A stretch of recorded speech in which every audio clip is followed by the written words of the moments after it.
Então, pessoal, o que eu já conversei com vocês também sobre o trabalho que vocês devem realizar para o segundo bimestre também. Já falei sobre isso, já encaminhei, confere?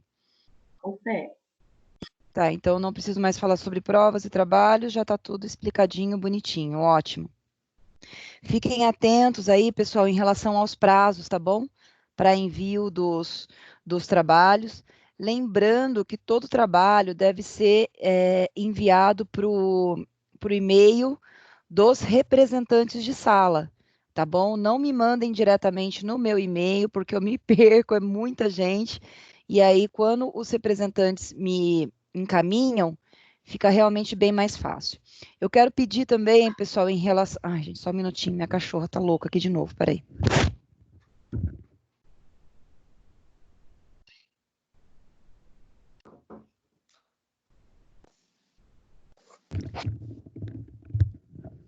Desculpa, gente, mas aula ao vivo tem dessas coisas, né?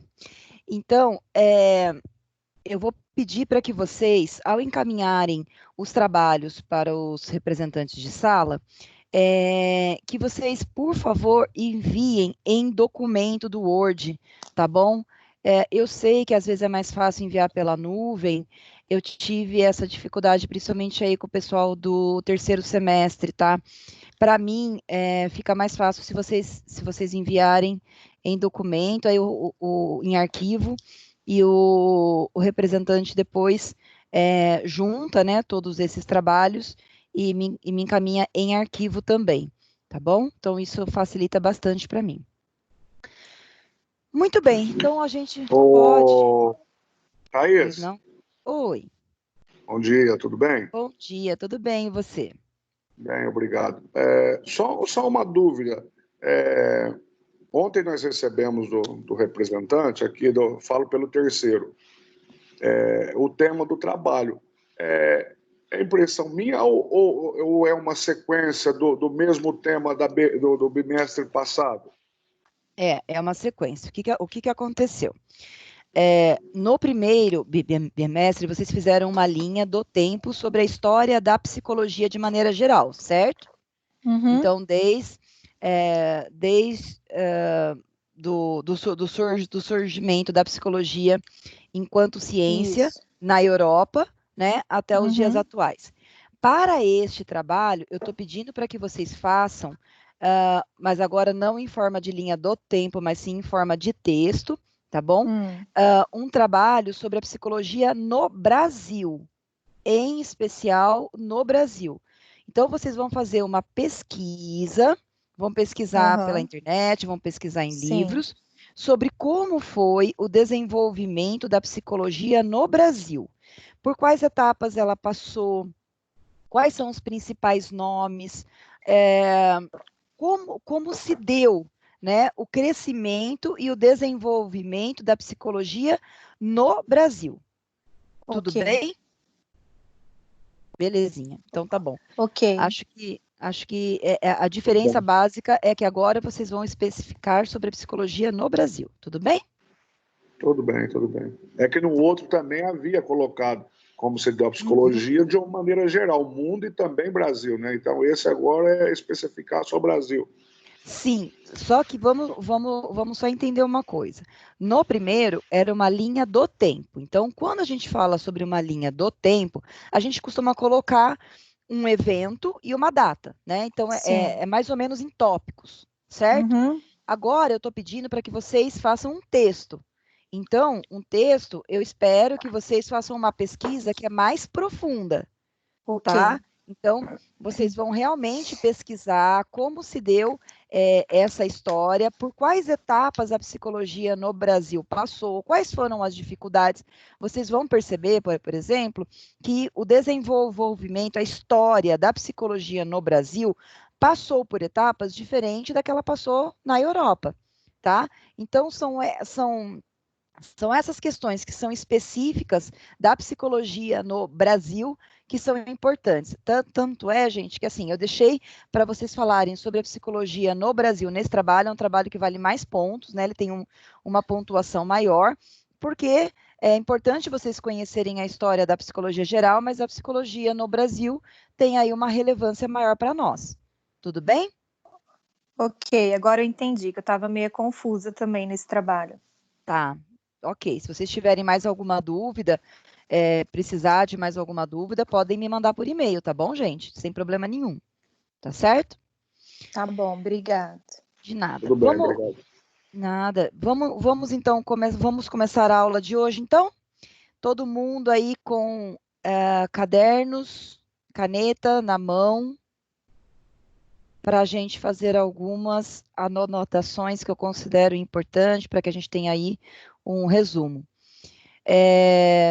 Pessoal, eu recebi ontem a informação também, eu acho que isso, se não chegou para vocês, vai chegar, tá? O curso de vocês até então não tinha um coordenador de curso específico. O professor Marcelo Chiodi estava dando uma ajuda, né? Ele era o coordenador, depois ele tinha saído, aí ele continuou dando uma ajuda. Ficou uma coisa assim, um pouco solta, né? Agora eu recebi a informação ontem de que o professor Marcelo vai, de fato, assumir a coordenação da Psico de novo, tá? Então, ele é o coordenador de curso de vocês, o Marcelo Chiodi, ok?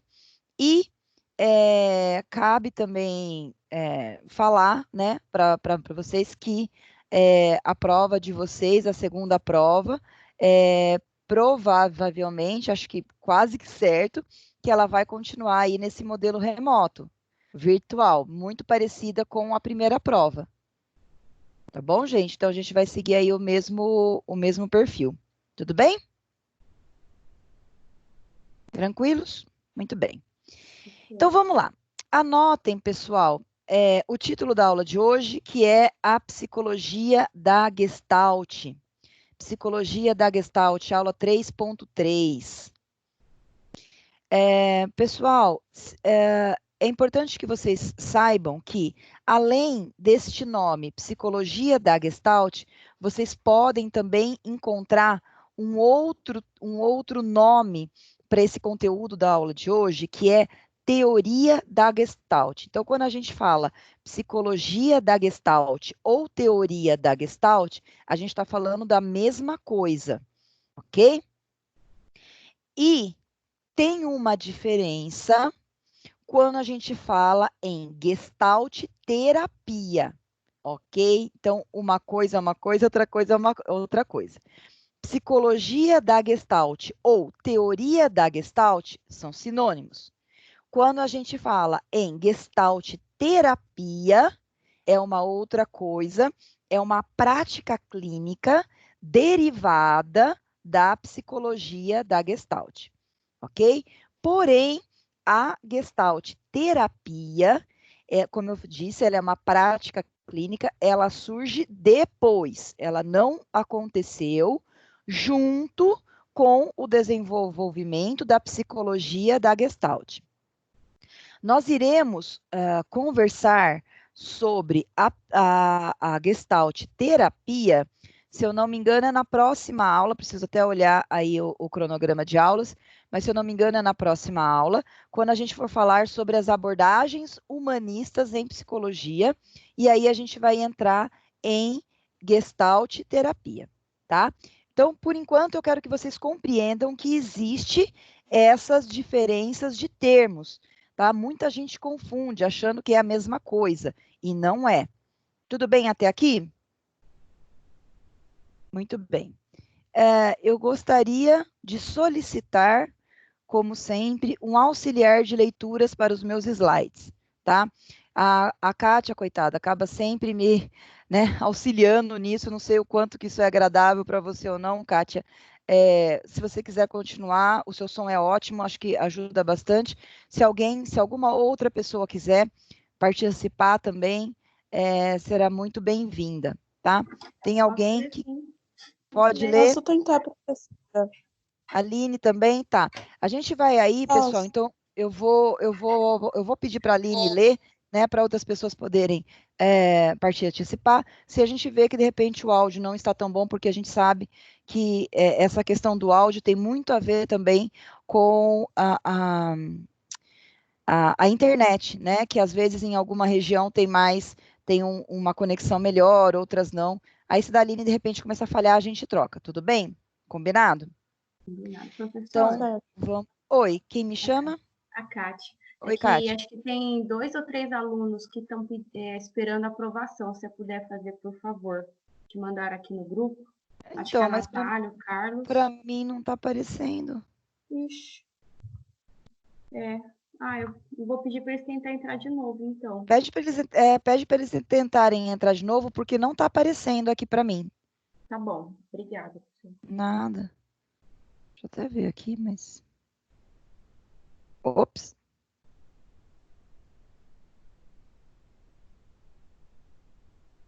Ô, Cacilda.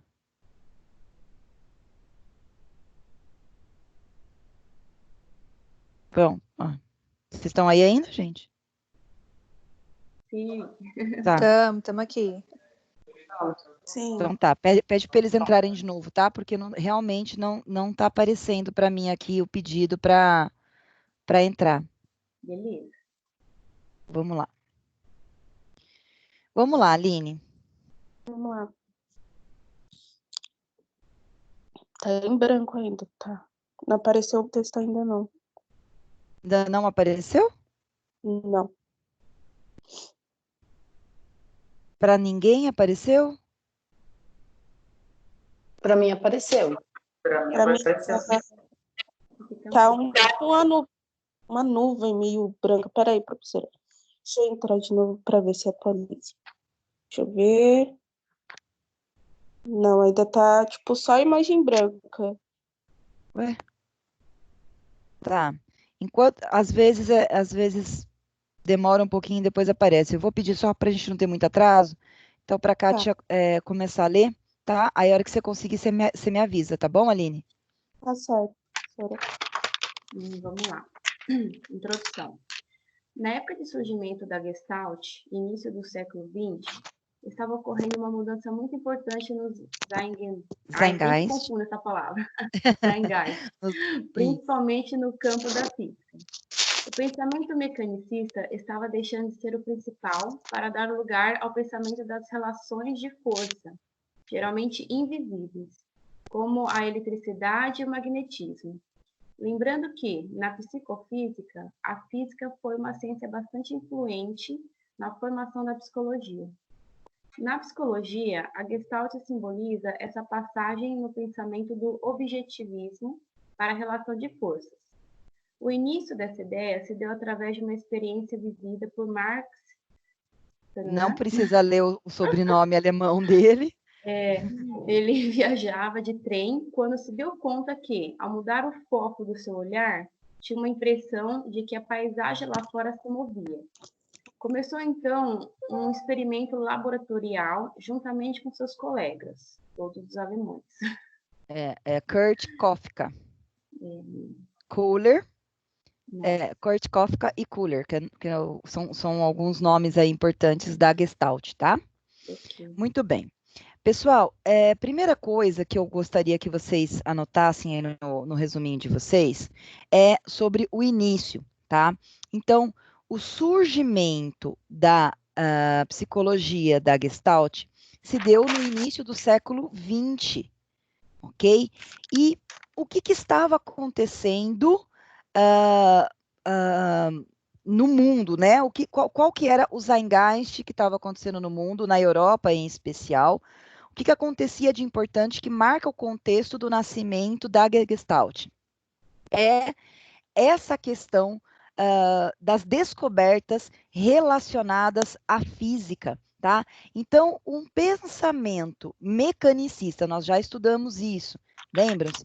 Então, o pensamento mecanicista que vigorava até então, estava dando espaço para a questão relacional, a relação das forças, tá?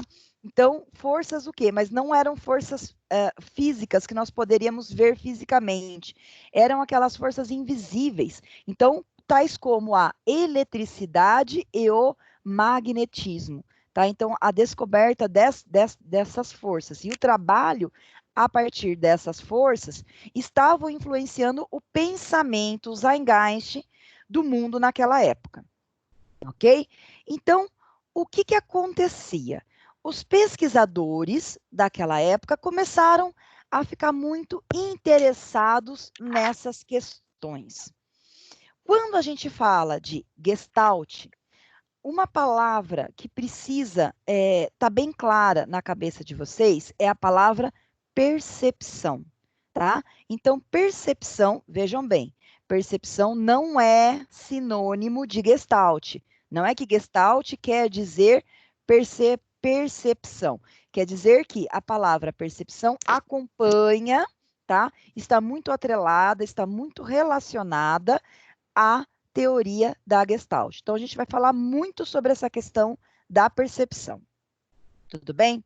Então, vamos continuar entendendo aí a história do Max, né, que estava viajando de trem, e vamos ver quais foram as percepções que ele foi tendo. Posso Pode ler, continuar. professora? Pode ler? Posso. Tá.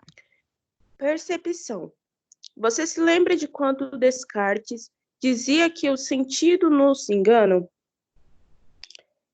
A Gestalt dirá que isso não é bem uma enganação, mas uma característica da percepção humana. Nossa percepção interfere na realidade objetiva para entendê-la melhor, organizando-a de uma maneira que nos faça sentido. Isso significa que o sentido não é passivo, que ele interfere... Opa, peraí, deixa eu ver. Perdão. Isso significa que o sujeito não é passivo, que ele interfere ativamente, embora não conscientemente, na organização da percepção do mundo. O movimento aparente é algo que só se mostra a partir de determinada combinação entre os objetos sensíveis e a percepção.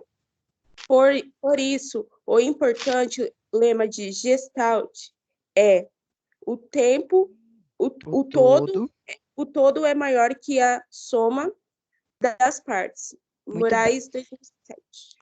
Pessoal, vamos lá. Então, o que acontecia? Max, ele estava viajando de trem e ele começou a perceber que, conforme ele ia viajando, enquanto ele ia visualizando a paisagem de fora, ele tinha a impressão de que as árvores é que estavam se movendo em relação ao trem, como se o trem tivesse parado e as árvores que estivessem passando em volta. Vocês já devem ter,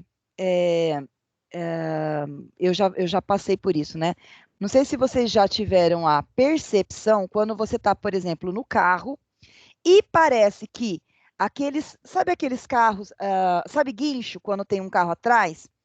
Parece que ele está andando e você está parado e o guincho está vindo à sua frente. Vocês já tiveram alguma percepção em relação a isso? Já? Então, vejam bem, é óbvio que não eram nem as árvores do trem, né? Não eram as árvores que estavam andando, muito menos o carro, o guincho, né, que estava andando e a gente estava parado. Isso é uma percepção, é uma ideia que a nossa mente dá para que a gente atribua um significado para aquilo que nós estamos vendo. Um outro exemplo muito claro disso é pisca-pisca na época de Natal. O que acontece? Todo mundo já deve ter visto, por exemplo, aquelas luzes que formam uma imagem. Que você fala, nossa, parece que o bichinho está mexendo a cabeça, né? Então, as luzes elas vão piscando de uma forma que parece que tem, assim, a rena que mexe a cabeça, ou o Papai Noel que faz um oi, que faz um tchau. Todo mundo já viu isso? Vocês estão entendendo do que eu estou falando em relação às luzes? Sim? Muito bem. Gente, é lógico que não é o bichinho que está mexendo a cabeça. É lógico que não é o Papai Noel que está falando, né, o oi. É um movimento de luzes que acontecem de uma forma que dá para nós a percepção de movimento. Ou seja, O movimento em si não está ocorrendo. O que ocorre ali é simplesmente uma alternância de luzes na maneira como a luz pisca, que faz com que a nossa mente atribua um significado para isso que nós estamos vendo. Entenderam, pessoal? Entenderam que a percepção, ela nos dá, ela tenta nos oferecer uma imagem que já nos é semelhante para que a gente possa atribuir um significado a ela. Todo mundo, quando olha aquela imagem da rena, né, mexendo, sei lá, o chifrinho dela, o Papai Noel falando um oi, a gente já tem essa imagem na nossa cabeça. Quando a gente vê essas luzes, nós é que atribuímos um significado de oi, porque o Papai Noel não está fazendo oi. É o movimento de luzes que nos dá essa ideia. Estão entendendo, gente? Me falem, porque essa compreensão é uma compreensão importante. Professora, eu de novo.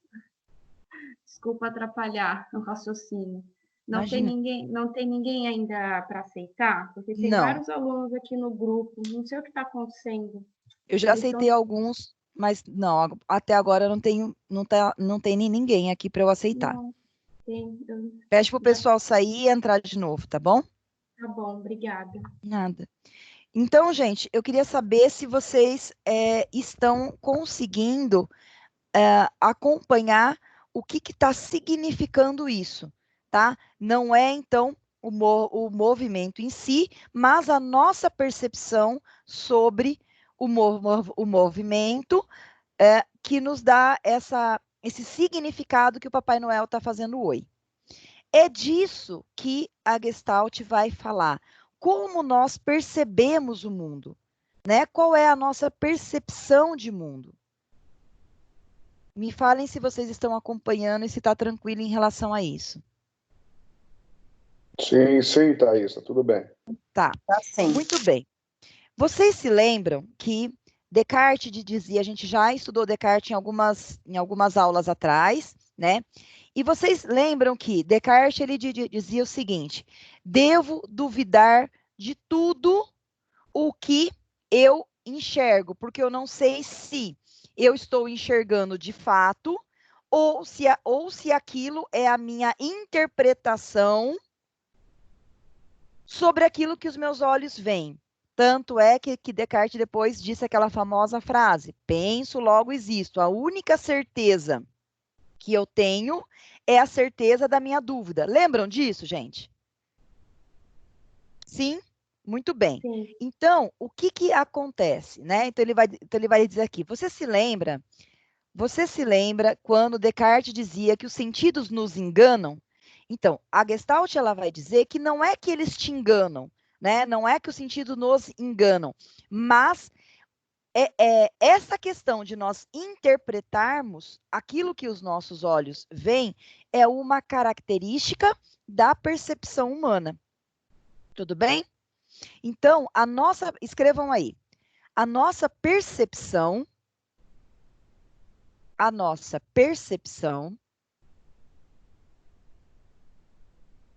interfere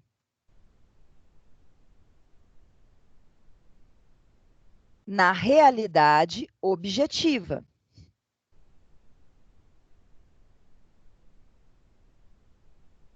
A nossa percepção interfere na realidade objetiva para entendê-la melhor.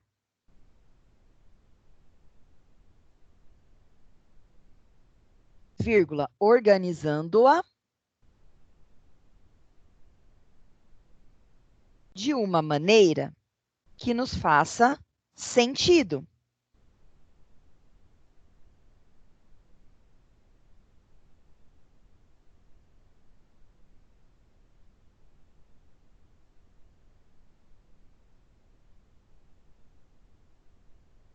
Ponto.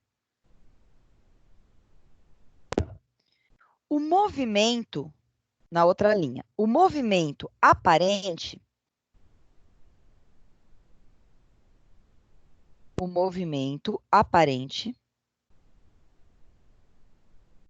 é algo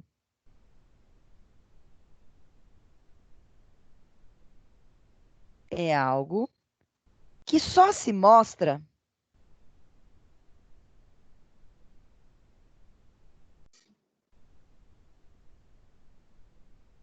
a partir de determinada combinação. Que só se mostra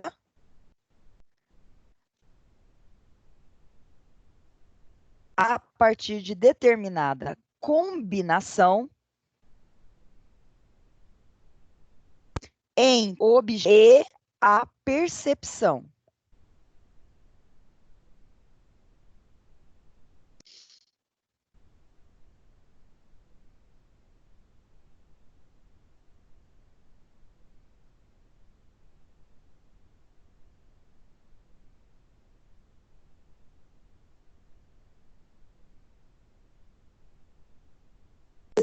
Thaís, você pode falar de novo essa parte?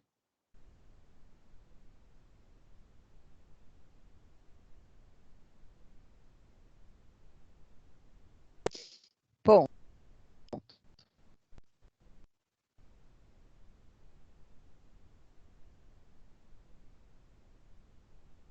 na outra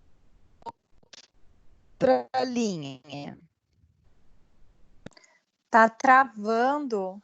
Pode repetir, professora? Terminou esse. Até percepção? O movimento aparente Professora, tá travando. é algo que só se mostra. Professora, Tá. É falha da. Tá bom, gente. Vamos ter calma aí, porque é a conexão que tá falhando, tá bom? Começou a falhar. Tá bom, eu vou repetir. Vocês estão me ouvindo bem agora? Agora sim.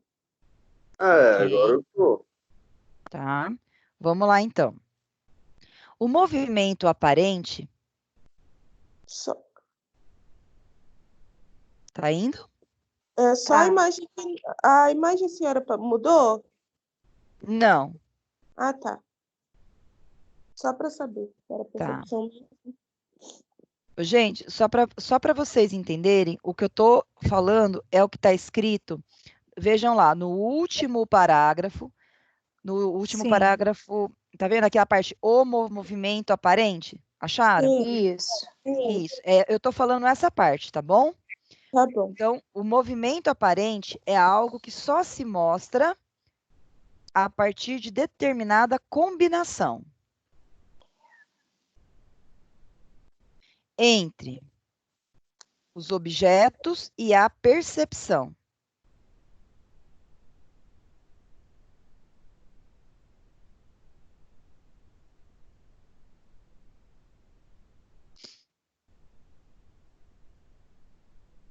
Muito bem. Ponto final. Continuam me ouvindo bem, gente? Sim. Sim? Tá. Agora escrevam aí no outro parágrafo, outra linha. O principal lema da Gestalt é: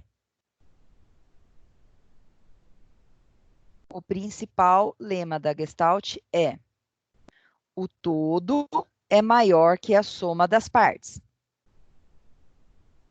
O todo é maior do que a soma das partes. Eu vou explicar para vocês o que quer dizer isso, tá bom? Tá. Pessoal, vamos lá. Se nós estamos falando de uma teoria da percepção, né, de uma abordagem que tem essa preocupação de como nós percebemos o mundo à nossa volta, ele vai precisar explicar como que a gente transforma um conjunto de coisas em uma coisa diferente. Quando a gente fala Quando a gente fala que o todo é maior do que a soma das partes, nós estamos dizendo que, quando nós observamos um grupo, por exemplo, um grupo de pessoas, aquilo que constitui o grupo não é simplesmente a somatória do João, mais a Maria, mais o Pedro, mais o Fernando, tá? Não é simplesmente pegar todas as pessoas que estão no grupo e dizer que o grupo é a somatória dessas pessoas. O grupo, ele forma uma outra unidade. Ele é uma percepção diferente. É igual quando a gente fala assim, o terceiro semestre de psicologia. Quando eu falo o terceiro semestre de psicologia diurno, eu estou falando de uma característica que é do grupo de alunos do terceiro semestre. Vocês conseguem entender que isso é diferente de eu falar que o terceiro semestre é a Maria, mais o José, mais o Pedro, mais... Vocês entendem isso? A diferença? O grupo, ele me forma algo que é maior, que é diferente do que simplesmente somarem as suas partes. Vou dar um outro exemplo que talvez fique até mais fácil de vocês entenderem. Quando vocês olham, por exemplo, para o lado ou para a frente, vocês vão ver uma parede. Tudo bem? Parede. Todo mundo olha, né? Eu acho que todo mundo deve estar vendo alguma parede aí à sua frente. Muito bem. Se eu for compreender o que é uma parede, vocês vão dizer para mim, uma parede é cimento, água, tijolo, areia, não é isso? Gente, conversa comigo um pouquinho, porque eu não estou vendo o rosto, eu não estou ouvindo o áudio, aí eu não sei se vocês estão entendendo, eu não vejo as carinhas. Correto, professor. Eu não vejo, porque quando eu tô dando aula, eu fico olhando as carinhas, eu tô vendo se vocês estão acompanhando ou não, né? Tem sempre umas carinhas tipo, hã? Aí eu consigo falar, Não, estamos entendendo. Eles não estão entendendo. Então, se vocês pudessem deixar as câmeras ligadas, iria me ajudar bastante, porque aí eu vejo as carinhas de dúvida, né? Ou vejo as carinhas de que estão compreendendo. Isso me ajuda bastante, tá certo? Então, pessoal, vamos lá, vamos aqui pensar. Parede. Então, parede é essa somatória de coisas. Porém, quando essas coisas estão juntas, elas vão formar uma unidade diferente que a nossa percepção vai atribuir o nome de parede. Vocês entendem, então, que parede é uma outra coisa que não apenas areia, mais cimento, mais água, mais, sei lá, tudo que tem numa parede? Dá para vocês entenderem isso? Dá para vocês entenderem, então, que quando a gente fala que o todo é diferente da somatória das partes, nós estamos falando que o todo, ele constitui uma coisa diferente que não é a simples somatória de x mais y mais z?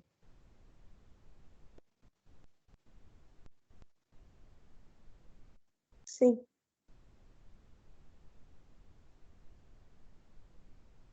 Professora? Travou. Professora, travou tudo. Travou. Oi. Sim ou não, gente? Travou. Sim, sim. Sim, Tá, voltou, gente? Tá, eu quero todo mundo com as câmeras ligadas. Todo mundo com cara de sono, com cara de que acordou agora, não tem problema. Mas, gente, tá sendo desesperador da aula para sem ver os rostinhos. Pro nada. É que é ruim que a Exatamente. gente não deixa o microfone ligado, né? Aí fica muito mudo, né? Mas deixa as câmerazinhas, gente, entendo. por favor. Deixa eu ver aí os rostinhos de vocês. Façam caras e bocas para eu saber se... Isso, façam um coração, que isso já ajuda bastante, tá bom? Isso, caras e bocas. Façam caras quando não entender nada, faz assim, né? Ou quando entender, faz assim, tá?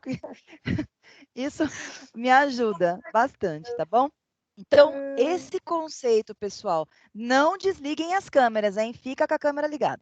Esse conceito de que o todo é maior do que a soma das partes, fica claro para vocês? Então, conseguiram entender o que significa isso? Sim? Sim. Muito bem. Então, ótimo. Vamos passar para o próximo. Vocês querem vocês querem escrever alguma coisa sobre isso, de que o todo é maior do que a soma das partes? Ou não precisa? Ah, é Tá. bom, né, escrever. É bom, né? Escrever que daí na hora da prova vocês lembram. Tá bom. Então, escrevam assim, que eu acho que na prova vocês vão lembrar, vai ficar mais fácil. Beleza. Quando dizemos que o todo é maior do que a soma das partes,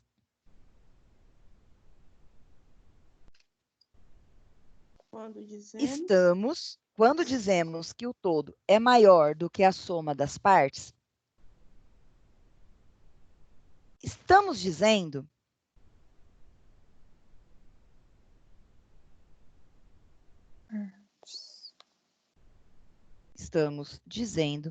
que a unidade estamos dizendo que a unidade formada pelo todo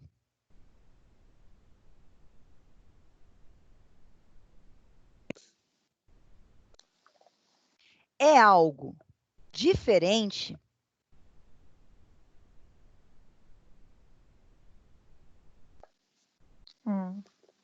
do que a simples somatória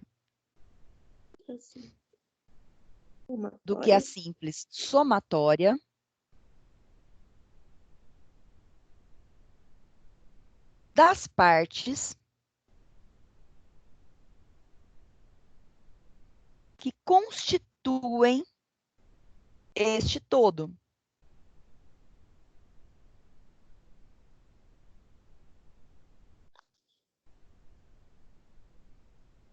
Legal. Bom, isso quer dizer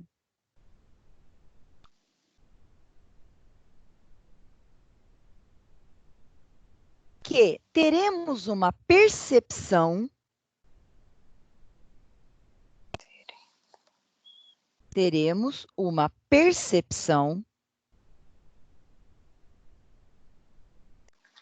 do todo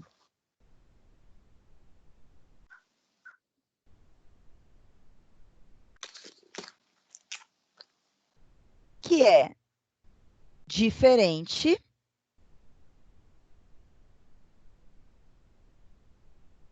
da percepção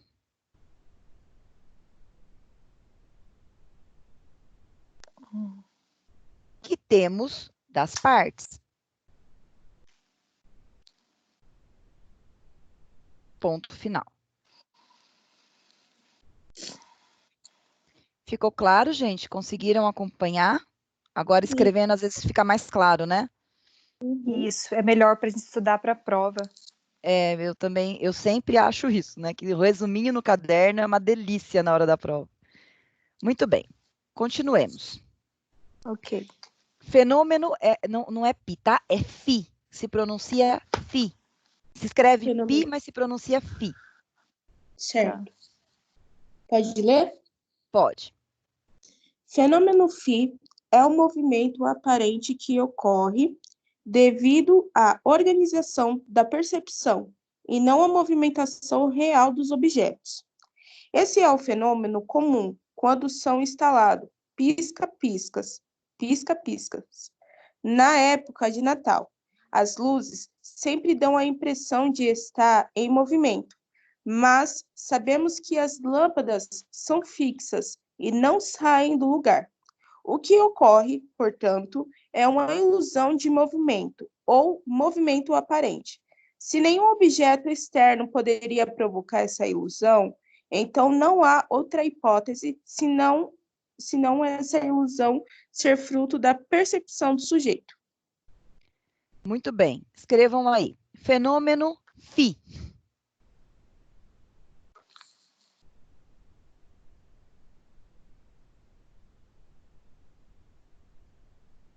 Sim. Fenômeno φ é uma ilusão .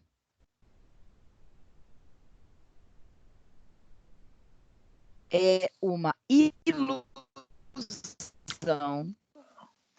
Sim. de movimento. É uma ilusão de movimento, fruto da percepção do sujeito.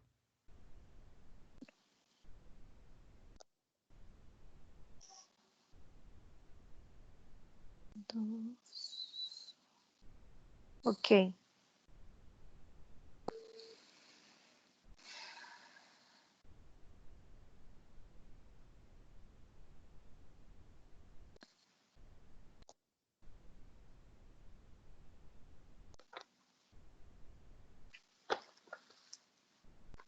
Oi, tá todo mundo em silêncio ou travou? Eu acho que travou. Tem alguém aí? Oiê, Estamos aqui. estão me ouvindo? Oi. Vocês estão aí? Muito bem. Voltou, né? Voltou. Então vamos lá. Voltou. Então, olha só.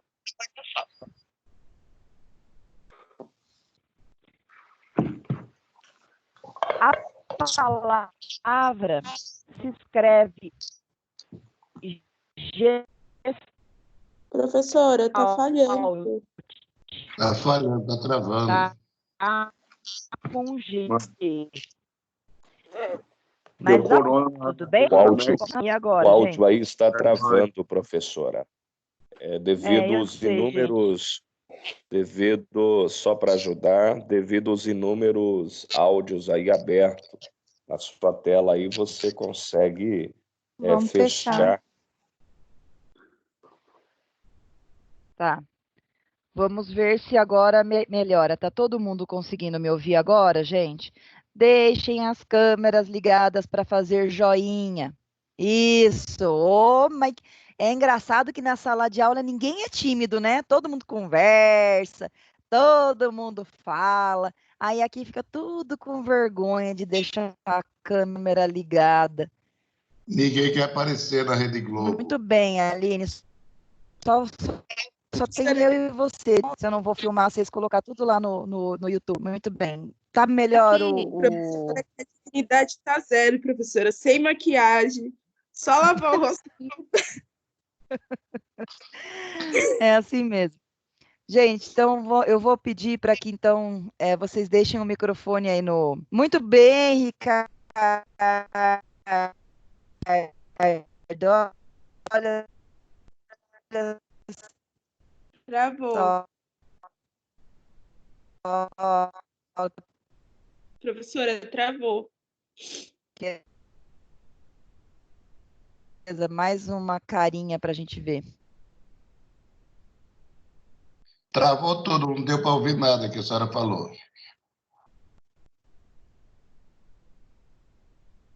Estão me ouvindo? Agora sim, mas estava travando. Gente, essa questão tem a ver com a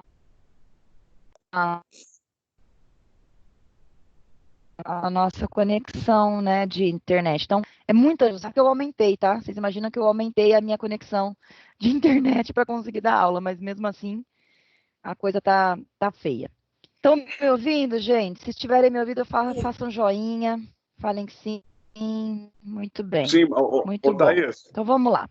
Oi. Thaís, Independente se o pessoal, independente se o pessoal queira aparecer ou não, a partir do momento que você ative o modo câmera, isso daí dá um desgaste maior na tua conexão aí.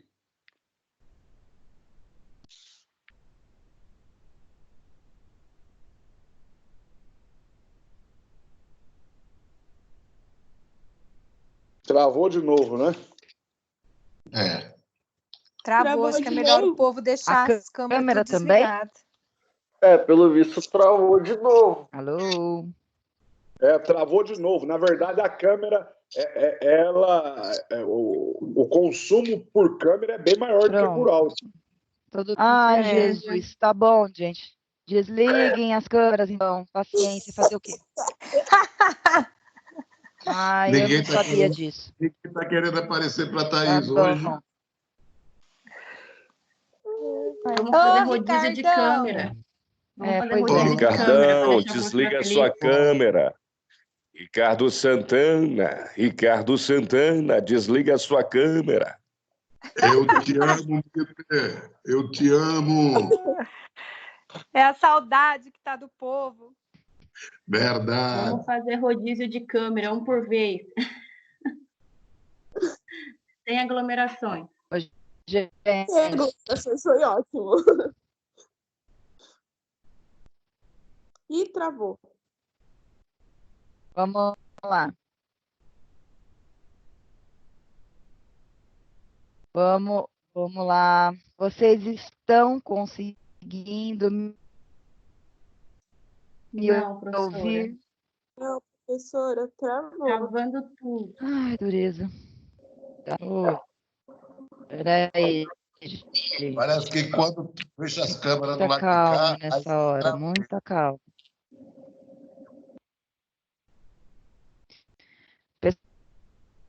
Pessoal, por favor, todo mundo desliga a câmera aí para ver se melhora. Então, vou ter que dar aula para ninguém. Para as fotinhos apenas. Por favor, liga que tinha essa questão aí da câmera que dificultava a nossa...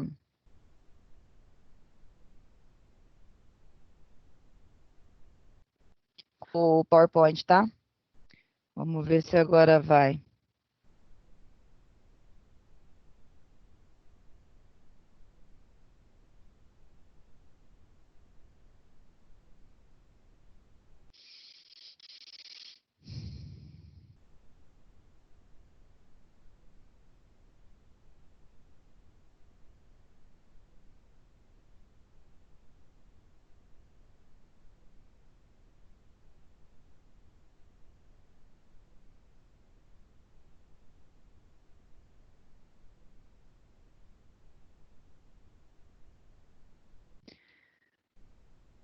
Pessoal, vocês estão me ouvindo? Agora A gente sim. pode, não sei. Tá. Muito bem. Então, Sim. vamos lá. Eu vou tentar ir falando aqui, só para vocês. Aqui eu acho que tem um negócio de chat, né? Tem. Veja se vocês conseguem ler o chat, o que eu vou escrever.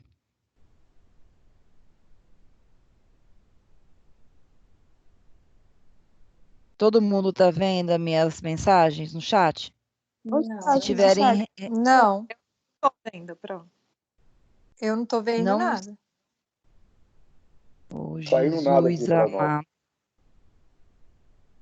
Tá Só tô fácil vendo não, minha gente. Só tô vendo o slide que a professora colocou só. Mas eu acho. Agora E a sua foto. Então, acho que você consegue editar, né? Tá, tudo bem. Vamos lá, vamos ver se agora vai.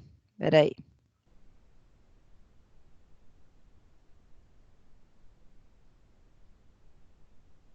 Não vai.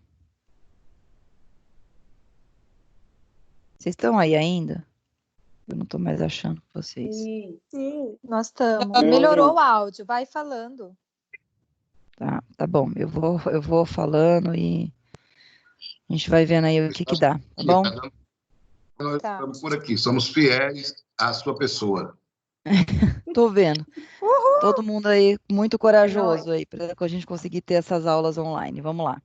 Muito bem, gente. Então eu vou falar para vocês, eu vou deixar vai ficar ativado só o microfone, só o meu microfone e o da Aline enquanto ela estiver me ajudando a ler, tá bom? Os demais podem deixar aí tanto as câmeras quanto os microfones desativados.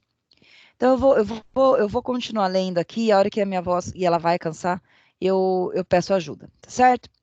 Então vamos lá, gente. A palavra Gestalt, tá? Se escreve com G, Gestalt, mas ela se pronuncia Gestalt. Essa é a forma correta de se pronunciar esta palavra.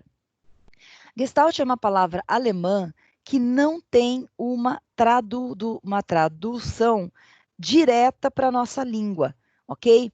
Então, aliás, a maioria das palavras em alemão, ela não possui essa tradução direta para a nossa língua. Então, a gente dá uma compreensão para o que seria Gestalt, ok? Então, quando a gente fala de Gestalt, o que mais se aproxima seria forma, tá? A palavra forma, ela se aproxima muito do que quer dizer Gestalt em alemão, tá? A palavra forma ou a palavra configuração. Então, a língua alemã tem uma riqueza muito grande de significados e, por isso, é considerada uma das línguas filosóficas. Gestalt, no que diz respeito à percepção, pode significar organização, isto é, a forma como a percepção se organiza naquele contexto. Em outros momentos, pode significar forma, como a forma do objeto em si, a estrutura ou padrão. A teoria da Gestalt é contra a ideia de que a percepção se dá através da somatória de elementos. Para os pesquisadores da Gestalt, a combinação entre as coisas percebidas é realizada pela percepção, podendo surgir algo que não pode ser encontrado na simples acumulação dos seus elementos. Era o que a gente estava falando em relação ao todo ser diferente da simples somatória de suas partes, ok? Escrevam no caderno de vocês. A palavra Gestalt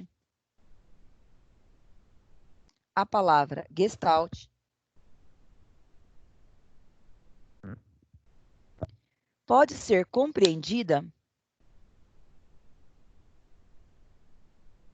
como forma,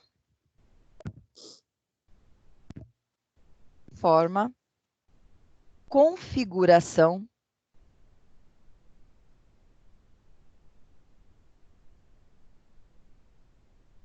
ou organização.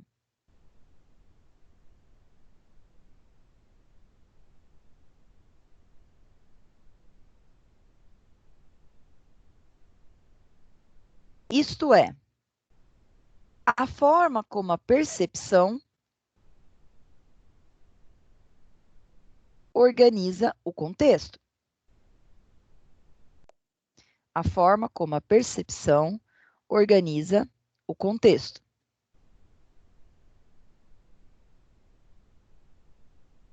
Ixi, peraí.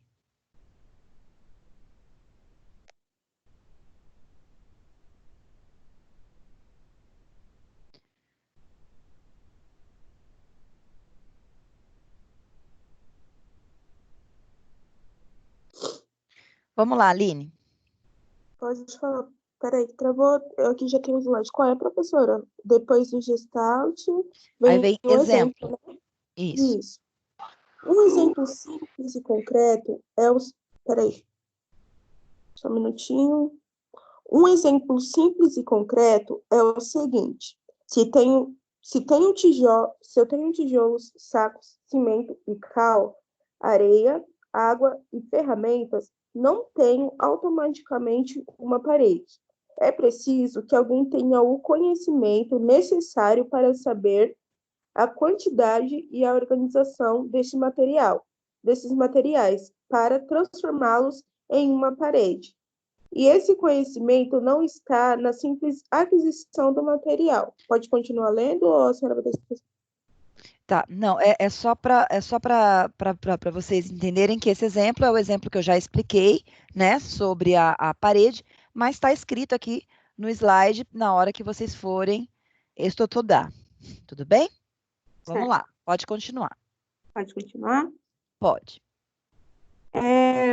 Por que a escolha da palavra forma, além do significado de organização? Os psicólogos da... É Gestalt, professora, que fala? Gestalt. Gestalt. Os psicólogos da Gestalt elaboram a teoria que nós temos tendências perceptivas que nos fazem buscar pela boa forma.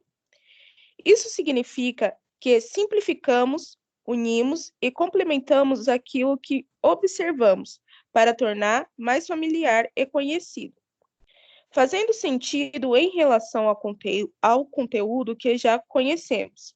Para Gestalt, as sensações dos diferentes órgãos do sentido se misturam no sistema complexo de organização e haveria algumas características gerais da percepção que foram descritas pelos três pesquisadores. Os princípios da organização perceptual seriam o seguinte. Muito bem, gente. Eu quero que vocês escrevam no caderno de vocês. Posso começar? Pode. Nós temos uma tendência. Nós temos uma tendência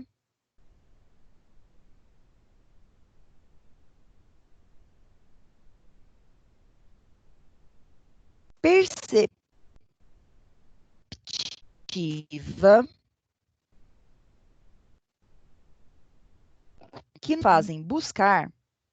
que nos fazem buscar pela forma já conhecida.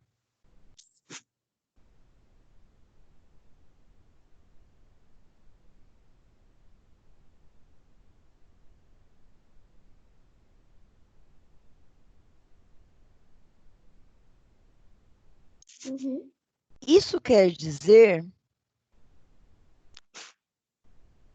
que temos uma tendência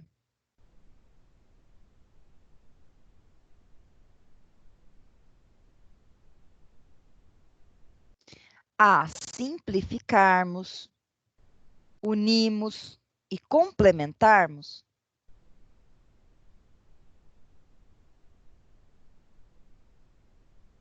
aquilo que observamos.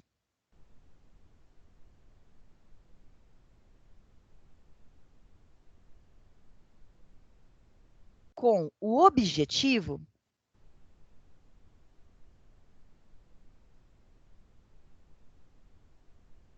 de tornar familiar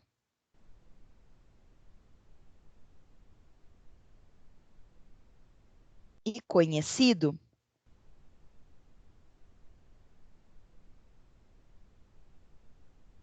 o objeto que se apresenta.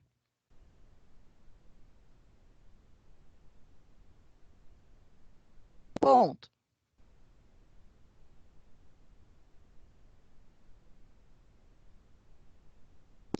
Para a Gestalt,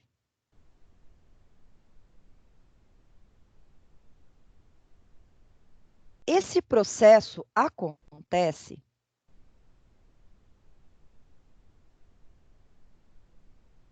através das sensações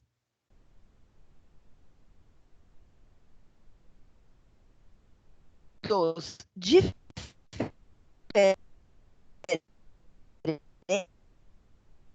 Professor, está falhando. Essa última frase falhou.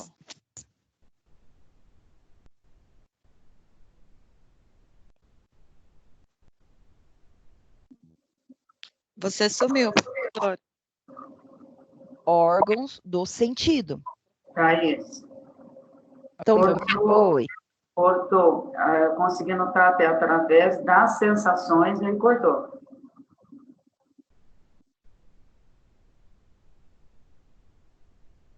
Estão conseguindo me ouvir agora? A palavra. Estão conseguindo ouvir? Tá tendo conexão? Voltam sessões. Não, desculpa. Para a Gestalt,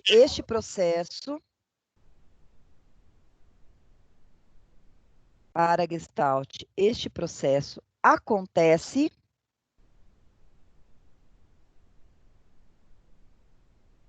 através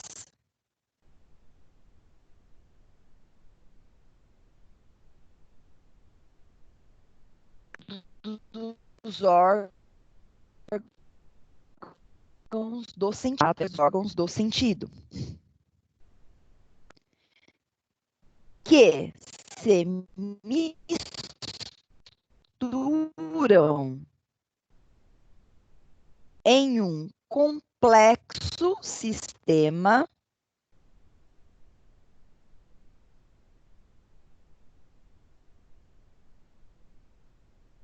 que se misturam em um complexo sistema de organização.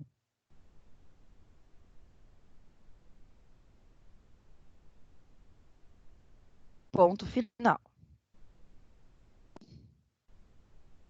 Na outra linha.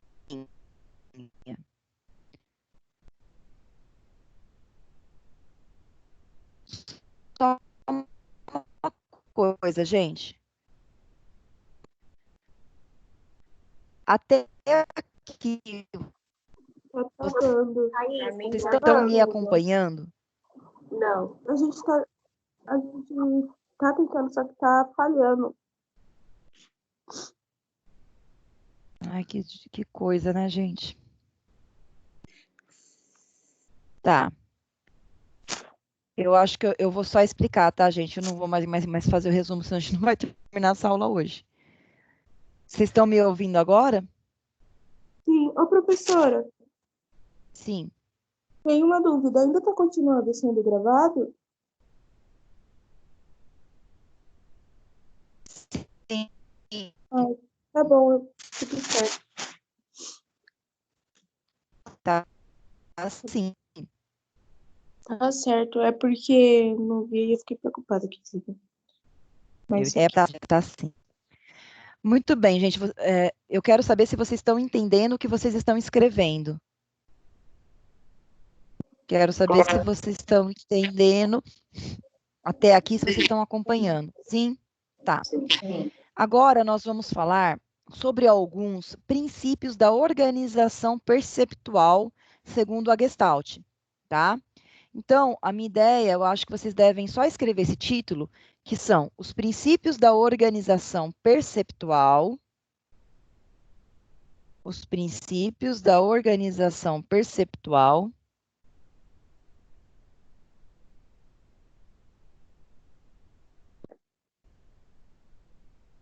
E aí eu vou passar para vocês cada um desses princípios e vocês vão escrevendo só o título de cada um deles, tá? E aí depois, na hora de estudar, vocês dão uma olhadinha, porque vocês vão ter que ver a imagem, tá? E aí vocês estudam pelo slide, tudo bem? Pode ser?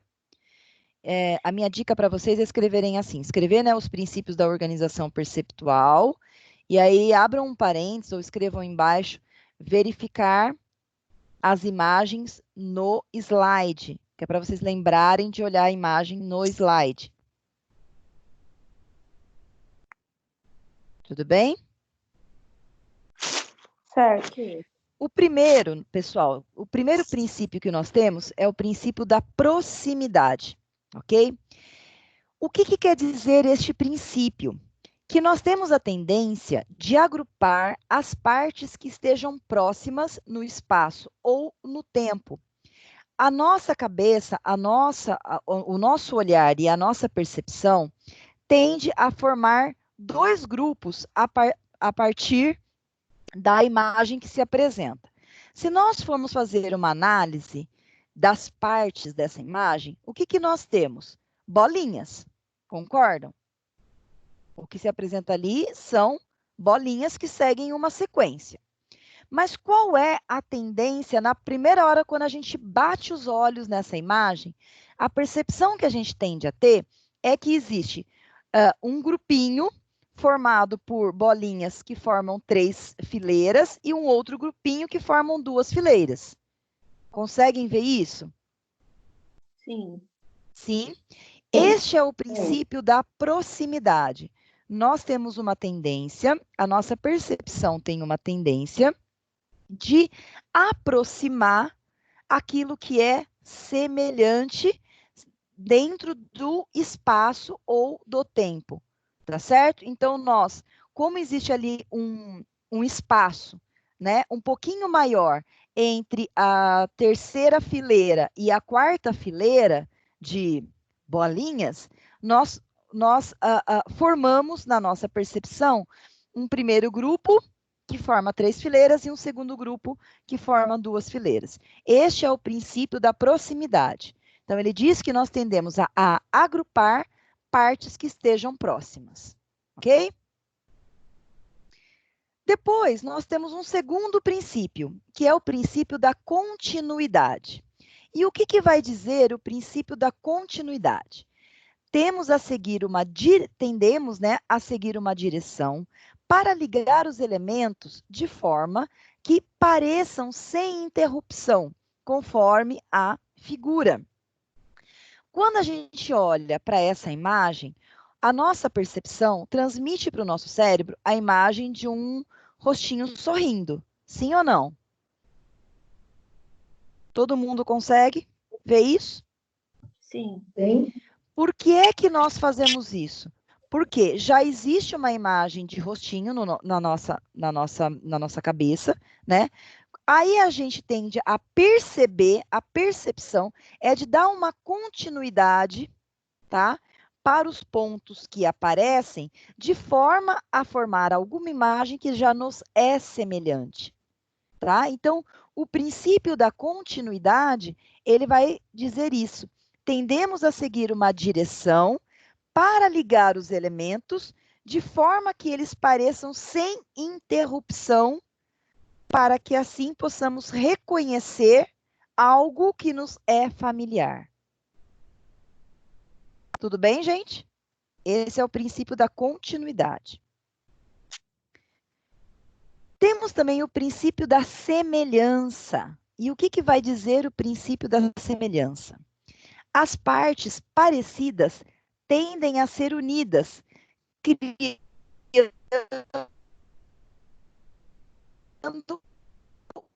um novo agrupamento, conforme a figura. Então, vejam, aqui nós temos bolinhas e temos losangos, certo?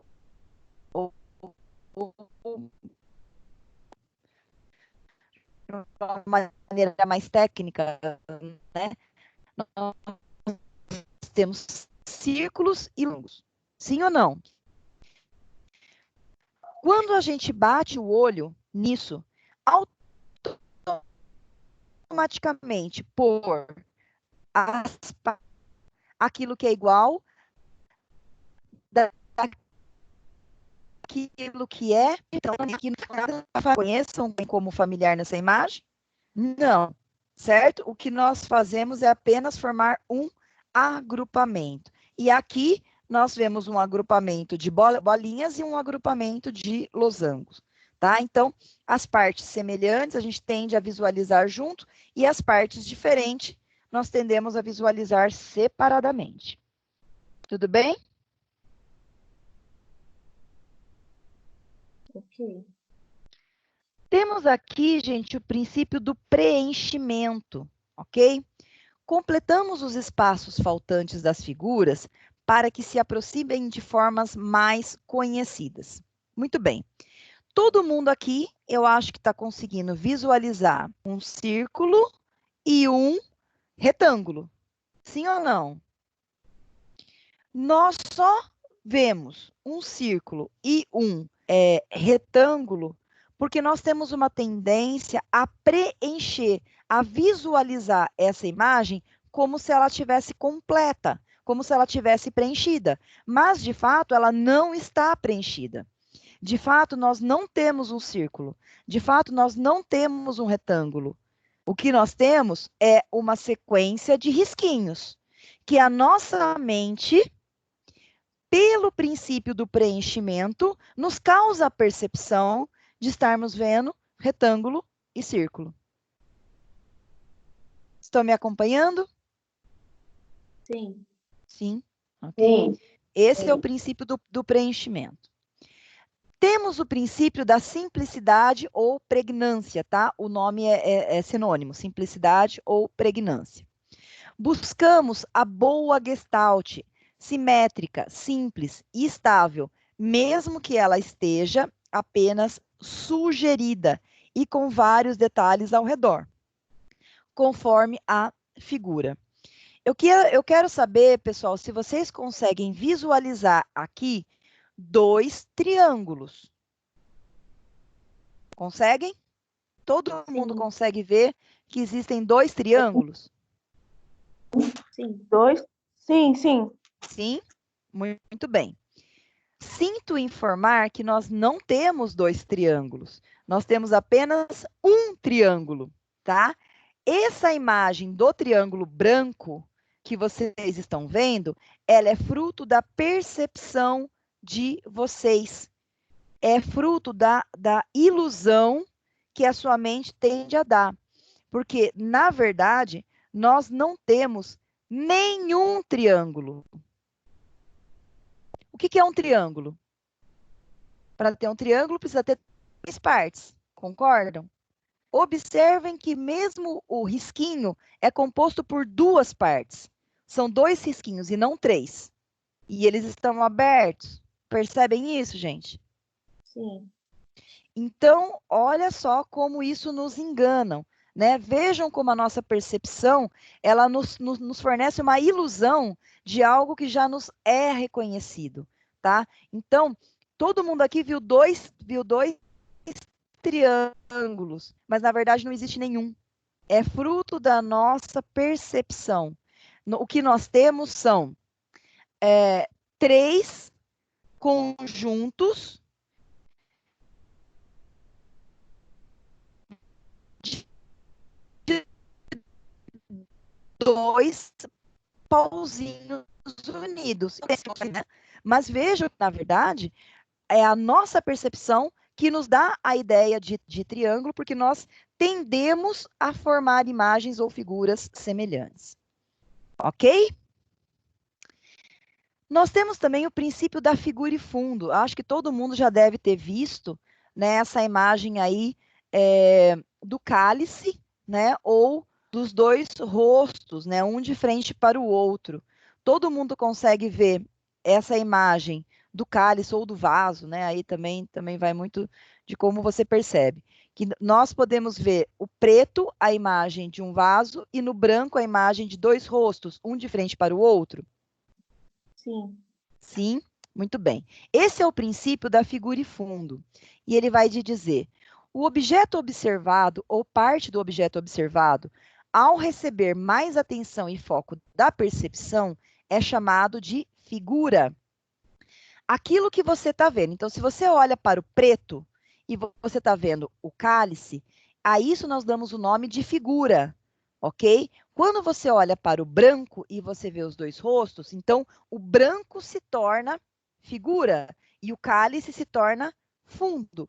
Quando você olha para o preto, o cálice se torna figura e o rosto se torna fundo. Então, vou ler de novo para vocês entenderem. O objeto observado ou parte do objeto observado, ao receber mais atenção e foco da percepção, é chamado de figura.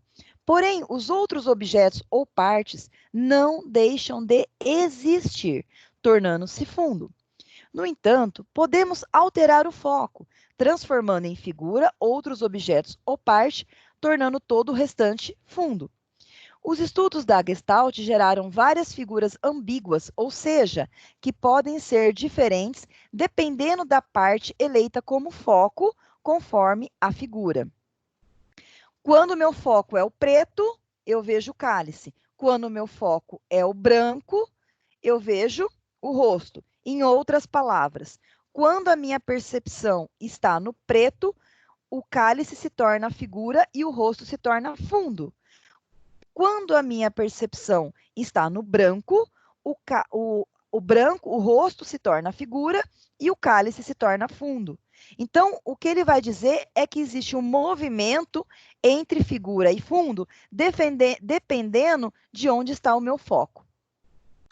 Pessoal, essa questão, esse princípio da figura e fundo, ele vai aparecer de uma maneira muito importante quando nós formos estudar a Gestalt terapia, tá? Quando tiver a próxima aula e a gente for estudar a Gestalt terapia, esse conceito de figura e fundo, vocês vão perceber que ele vai aparecer de uma maneira significativa, ok? Então, ele vem, né, ele é emprestado aí da psicologia ou da teoria da Gestalt. Tudo bem até aqui? Acompanhando? Ótimo. Sim. Muito bem, vamos lá, Aline, por favor, continue lendo. Por considerar a percepção do todo, a Gestalt também foi oposição ao behaviorismo e ao reducionismo. Em geral, tem que ler isso daqui, meu Deus. Ao reducionismo em geral. Em geral, tá. Com ela, é possível identificar a lógica da organização perceptiva, que inclui, inclusive, do ato de Franz Brentano. Ops, pulou. Oi? Perdão, você pulou o parágrafo. Ah, perdão, professora. Perdão. Calma, meu Deus. Com ela, é possível identificar a lógica da organização perceptiva, que inclui, inclusive, elementos intelectuais. Uma das influências de Gestalt foi a psicologia do ato de Franz Brentano. Isso. A psicologia do ato foi uma outra proposta de transformar a psicologia em ciência, mas de uma forma diferente das ideias de Wundt. Wundt consagrou a psicologia como ciência, mas as ideias de Brentanos, principalmente o conceito de intencionalidade da consciência, já comentado do funcionalismo, influenciaram a criação da fenomenologia por um de seus alunos, Edmundo Husserl. Isso. Enquanto método, a Gestalt se utilizou da descrição fenomenológica para encontrar a linguagem científica do que é percebido. Pessoal, eu sei que esse slide aí deve ter ficado bastante confuso, né? Porque vocês ainda não aprenderam sobre fenomenologia, tá? Vocês vão aprender sobre isso na disciplina de matrizes do pensamento em psicologia existencial, que vocês ainda não tiveram. Eu não sei se o pessoal do terceiro semestre já teve. Acredito que também não, ou já? Terceiro semestre já tiveram matrizes do pensamento em psicologia existencial? Não tivemos ainda não. Tá, então ok. Então, Essa matéria ainda não. Tá, vocês vão ter ainda, tá bom? Então, por isso que vocês não entenderam muita coisa. Então, assim, eu nem vou ficar me prendendo muito a isso, porque vocês vão ouvir falar de tudo isso quando vocês tiverem essa disciplina. Por enquanto, a única coisa que eu quero que vocês entendam é que a Gestalt, ela vai utilizar uma metodologia chamada fenomenologia. Vocês vão aprender isso depois, não vou entrar nisso agora. Ela utilizou uma metodologia chamada fenomenologia para entrar dentro do campo da ciência, ok? Então, Wundt, vocês já aprenderam sobre Wundt. Wundt utilizou o experimentalismo para tornar a psicologia uma ciência, ok? Já a Gestalt, em especial Brentano, ele utiliza esta metodologia chamada fenomenologia, que é herdada da filosofia, para tentar trazer cientificidade para a Gestalt. Só isso que eu quero que vocês compreendam por enquanto. Tudo bem? Nem vou escrever isso no caderno, porque vai ficar confuso, tá? Por enquanto é suficiente apenas que vocês entendam que a Gestalt também tenta entrar, também tenta trazer a psicologia aí para o campo da ciência, porém utilizando de uma metodologia diferente de Wundt. Ok? Vamos lá, pode ler.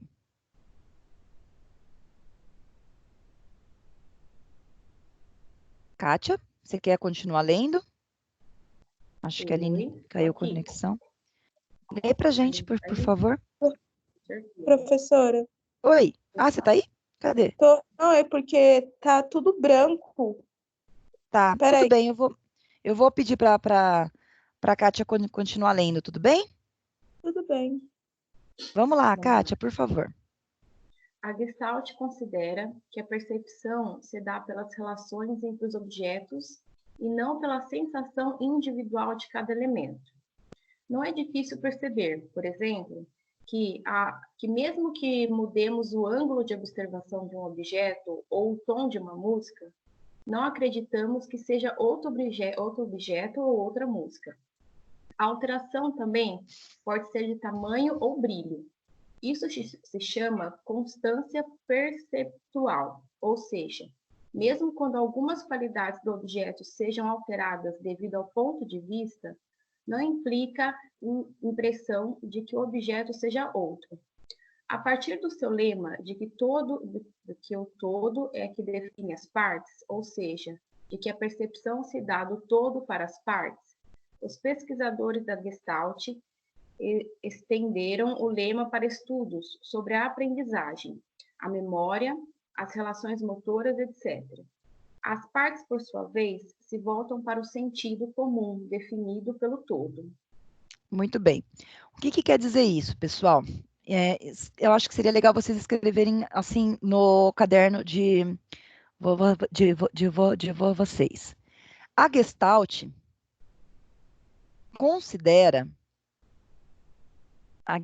considera a questão da constância perceptual.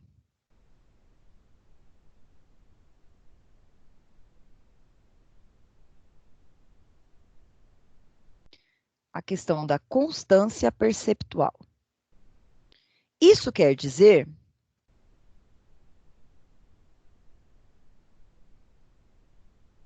que, mesmo quando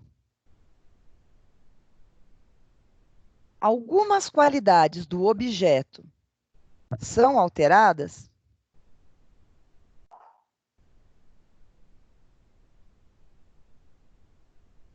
quando algumas qualidades do objeto são alteradas, isso não implica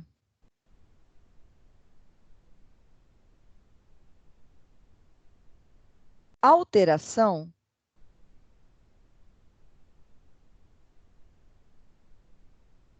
na impressão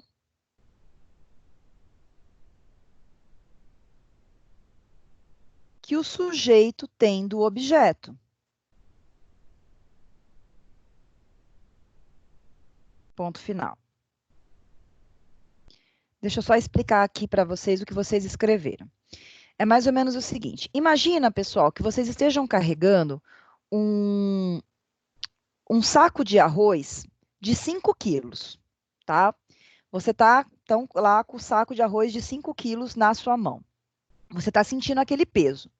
Depois de pelo menos 2 minutos, né, segurando aquele saco de arroz que pesa 5 quilos, se eu acrescentar mais 1 quilo, vamos imaginar que você não está vendo, né? E eu acrescento mais 1 quilo, você não vai perceber diferença de peso, tá? Mesmo que você altere, então, a questão do quilo, 1 quilo a mais, no meio de 5 quilos, nós não temos uma tendência a perceber essa diferença. A não ser, obviamente, que você está carregando 5 quilos. Você coloca mais 5 quilos, aí você percebe, né? Mas se você coloca mais 1 quilo, em termos de peso, a sua percepção continua a mesma. O que acontece é que quando os nossos olhos veem a gente colocando mais 1 quilo, a nossa mente tende a achar que aquilo está ficando mais pesado do que de fato iria pesar 1 quilo a mais. Então, se você venda os olhos de uma pessoa e acrescenta mais 1 quilo, a tendência é ela nem perceber que aumentou 1 quilo a mais. Conseguiram entender o que é, então, essa questão da constância perceptual? Muito bem. Vamos ver, então, como é essa questão da Gestalt no campo da educação. Vamos lá, Kátia. Educação. Na educação, afirmavam que o homem é uma totalidade. As partes do aprendizado, uma fórmula, um acontecimento histórico, uma teoria. precisam estar relacionadas com o contexto total para que tenham um sentido e se relacionem com a vida real atual do aluno, estimulando a interdisciplinaridade e a transposição do conhecimento para problemas reais, assim como fazemos no presente material. A educação, portanto, não pode a partir de suposições, mas sempre da realidade. Mesmo na leitura, o aprendizado se dá do todo para as partes. A criança assimila inicialmente a forma da palavra e, com o tempo, vai detalhando as letras. Por isso, é comum a troca de letras no meio da palavra. O ensino tradicional, no entanto, insiste que aprenda letra por letra, sílaba por sílaba, até chegar à palavra, ou seja, das partes para o todo. E, pessoal, olha, lembrei agora que eu tive uma discussão, né, com a minha mãe no último final de semana, porque a conversa era a seguinte: hoje as crianças elas aprendem de uma maneira muito diferente do que se aprendia há tempos atrás. Eu acredito que a maioria de vocês, assim como eu, ainda foi alfabetizada por esse método mais tradicional de juntar sílabas. Lembra? Fá de faca. Fá mais cá, fá, cá. Lembram disso? Sim. Esse é um método tradicional, que é de junção. Você vai juntando as sílabas. Hoje, as crianças elas não aprendem mais assim. Hoje, as crianças elas olham a palavra como um todo, vão atribuindo um significado para ela, e a partir desse todo se vai detalhando as sílabas que são mais complexas.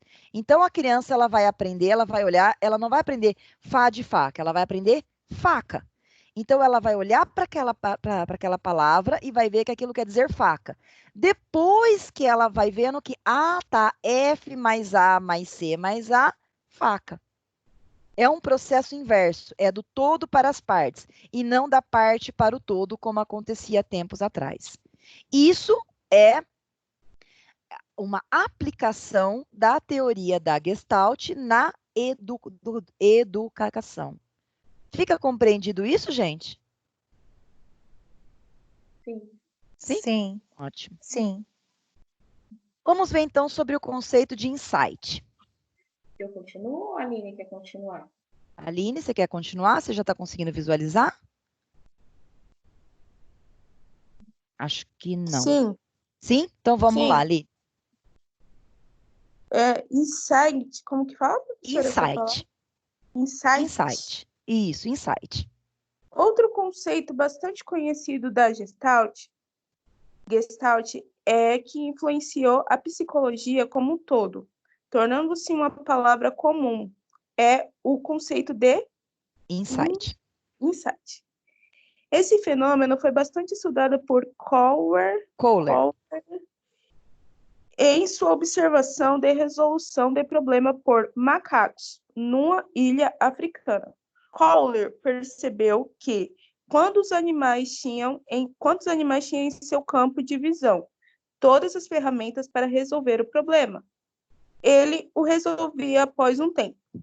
Esse problema era, por exemplo, usar uma vara para alcançar uma fruta fora da jaula, encaixar uma vara na outra para frutas mais distantes, ou empilhar caixote para o mesmo fim, se necessário. Isso eu perdi aqui. Para o mesmo fim, se necessário. Dessa forma, comprovava a teoria de Gestalt sobre a organização perceptiva da realidade. Pessoal, o que seria, então, um insight? Né? Insight é quando eu tenho as ferramentas que eu preciso para perceber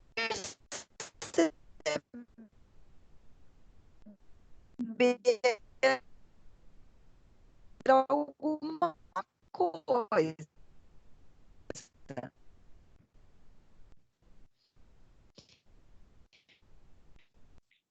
Ai, para mim cortou aqui. Cortou tudo para mim. Minha explicação. Tá cortando consigo tudo. unir as ferramentas. Opa, pessoal, não vai expor. Eu volto. Fiquem tranquilos. Então, consegui. Tá cortando Cortou bastante, tudo a professora. explicação.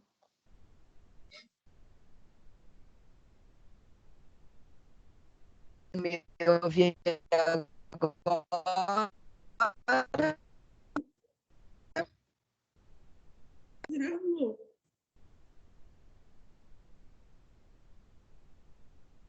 Pessoal, vocês estão.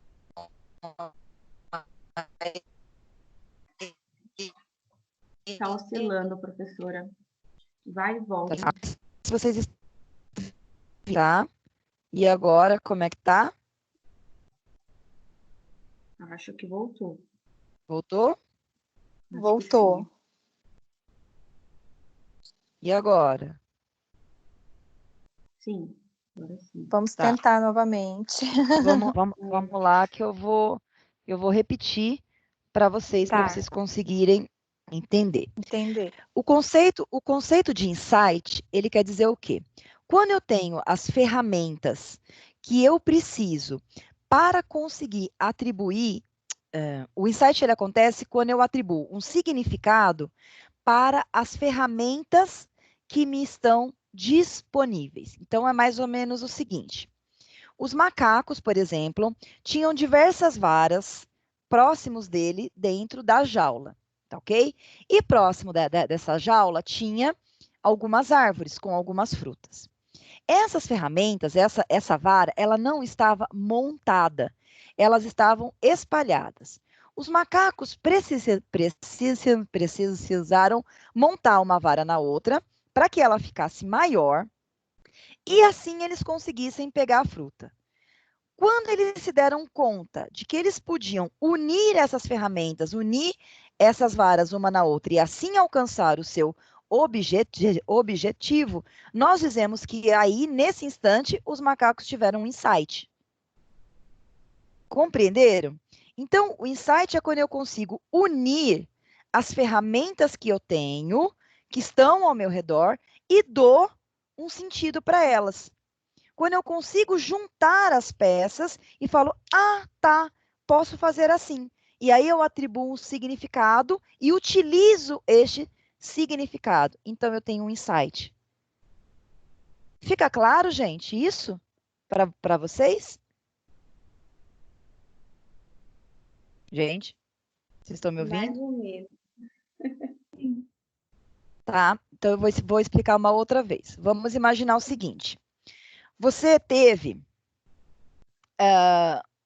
vamos imaginar que durante toda a sua vida, você teve um pai muito autoritário, um pai muito mandão, tá? E você foi criada por esse pai mandão que não deixava você fazer nada, ele era aquele típico chefe de família, quem manda aqui sou eu, né? Todo mundo obedece às minhas ordens e tudo mais. E aí você cresce, se torna uma pessoa adulta, e você começa a falar assim, gente, não é possível, todos os caras que eu namoro são todos mandões, tudo parecido com meu pai, né? Tudo igual, parece que eu tenho dedo podre para homem, quem nunca falou isso ou nunca conheceu alguém assim? Sim ou não? Sim. Sim, muito bem. Conforme você vai fazendo a sua terapia, você começa a ir percebendo que você teve uma relação conturbada com este pai, que é muito parecido com os namorados que você tem. O comportamento desses homens que você se relaciona é muito parecido com o relacionamento que você tinha com o seu pai. E aí você começa a perceber que, de uma certa maneira, você tende a tentar resolver os problemas que você tinha com seu pai nesses namorados que você arruma. Porém, esses problemas, eles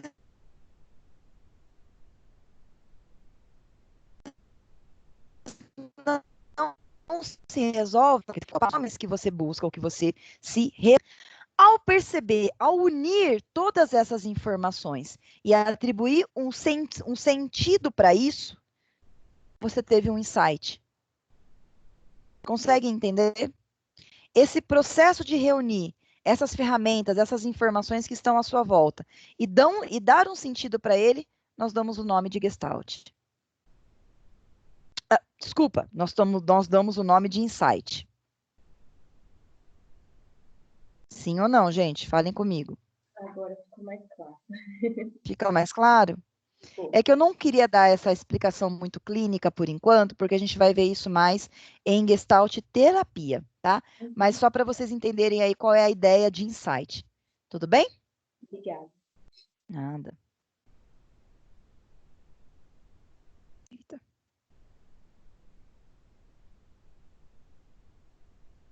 Peraí que eu tô tendo aqui. Vamos lá. Vamos lá, Aline. Aqui ainda está continuando a história lá dos macacos que buscam as frutas, tá bom, gente? Ok. Porém, o que observou, além disso, foi o que eles olhavam, o cenário por um tempo. Mexiam nos objetos e nada faziam. Até que, de repente, tomava uma iniciativa e resolvia a situação sem dificuldades, como se tivesse entendido o que precisava ser feito de uma hora para outra. Esse momento em que cai a ficha e a gente entende alguma coisa foi chamado de Insight. Insight. É como se o pensamento trabalhasse sozinho. E quando a conclusão acontece, ela vem à consciência. Insight é a compreensão repetida de um problema ou questão, incluindo, por vezes, sua solução. Como essa descrição de fenômeno, a Gestalt contestou a ideia de tentativa e erro propagado por outros pesquisadores, principalmente do behaviorismo, afirmando que, se deixassem o animal visualizar o todo do problema, ele resolveria mais rapidamente, sem tentar e errar tantas vezes. Conseguiram compreender isso, pessoal? Isso aqui é só uma explicação escrita do que eu já falei para vocês antes. Fica claro? Sim. Muito bem. Pode continuar. Pode continuar? Pode. Vamos treinar? Diante de algumas histórias, pode ser um livro, filme ou narrada por alguém. Tentar trocar o ponto de vista do personagem, principalmente de outro personagem. Espera aí, opa. Tentar trocar o ponto de vista do personagem principal pelo de outro personagem. Isso. Como seria a história da Chapeuzinho Vermelho, contada pelo Lobo, por exemplo? Ou da Branca de Neve, sob o ponto... Ixi, travou. Voltou? Voltei, estavam me ligando. Ou da Branca de Neve, sob o ponto de vista da maçã, uma mudança na perspectiva sobre o mesmo acontecimento traz grandes novidades e ideias criativas. Essa é a ideia da alternativa entre figuras da alternância entre figuras e fundos, facilitando uma compreensão mais ampla sobre o fenômeno. Muito bem. Aqui, pessoal, eu acho que é uma atividade muito legal, né? Se vocês quiserem pensar um pouquinho sobre isso, vale a pena. Como seria a gente pensar, por exemplo, na história da Chapeuzinho Vermelho, contada sobre o ponto de vista do lobo mau? Será que seria a mesma coisa? Como seria, por exemplo, a história da Branca de Neve contada sobre o ponto de vista da maçã ou da madrasta má, né? Vejam que o ponto de vista, a perspectiva, o foco que eu atribuo para compreender um fenômeno, ele vai ser modificado dependendo de onde eu coloco esse foco.